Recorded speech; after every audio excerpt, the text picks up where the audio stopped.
Dinajpur medical college হাসপাতালে dengue রোগী বাড়তে শুরু করেছে। শুক্রবার সকালে 7 জন ডেঙ্গু রোগীকে চিকিৎসাধীন থাকতে দেখা যায়। তারা সবাই ঢাকা ফেরত। অপরদিকে সংকট দেখা দিয়েছে ডেঙ্গু রোগীর জন্য শিরায় দেওয়া স্যালাইনেরও।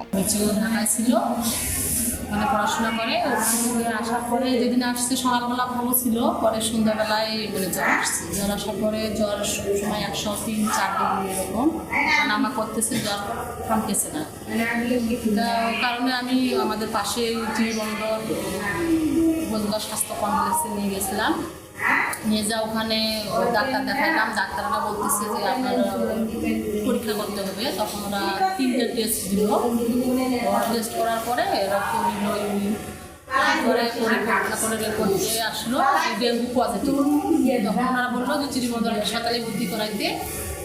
তৎক্ষণাৎ আমি আমার হাজব্যান্ডকে ফোন দিলাম। ও আবার বলতেছি যে না, চিরিবন্দরে আমরা ভর্তি করাবো না, দিনাজপুর মেডিকেলে নিয়ে যাবো। তখন আমরা বিকালের দিকে মেডিকেলে নিয়ে এসেছি। দিনাজপুর মেডিকেল কলেজ হাসপাতাল সূত্রে জানা যায়, বর্তমানে 5 জন পুরুষ ও 2 জন নারী ডেঙ্গু নিয়ে চিকিৎসাধীন রয়েছেন।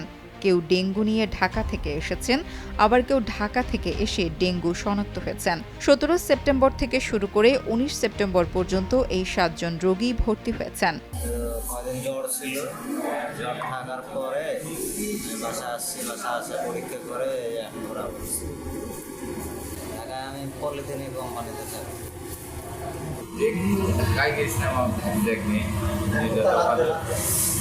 ওখান থেকে আসার পর মাথায়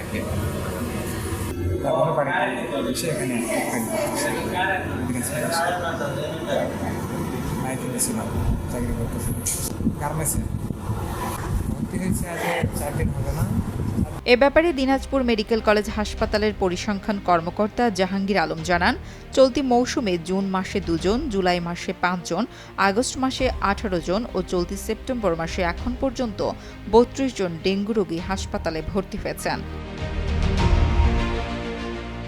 তিনি আরও বলেন, হাসপাতালে রোগীর চাপ বেড়ে যাওয়ায় শিরায় দেওয়া স্যালাইনের ঘাটতি দেখা দিয়েছে। আপৎকালীন সময় বিবেচনায় কিছু স্যালাইন দেওয়া হচ্ছে রোগীদের, তবে বেশিরভাগ রোগীদেরই স্যালাইন কিনতে হচ্ছে বাইরে থেকে। স্যালাইনের চাহিদাপত্র পাঠানো হয়েছে উল্লেখ করে তিনি আরও জানান, শনিবার অথবা রোববারের মধ্যে পর্যাপ্ত স্যালাইন আসার সম্ভাবনা রয়েছে হাসপাতালে। নুসরাত জাহান কলি, কালের কণ্ঠ।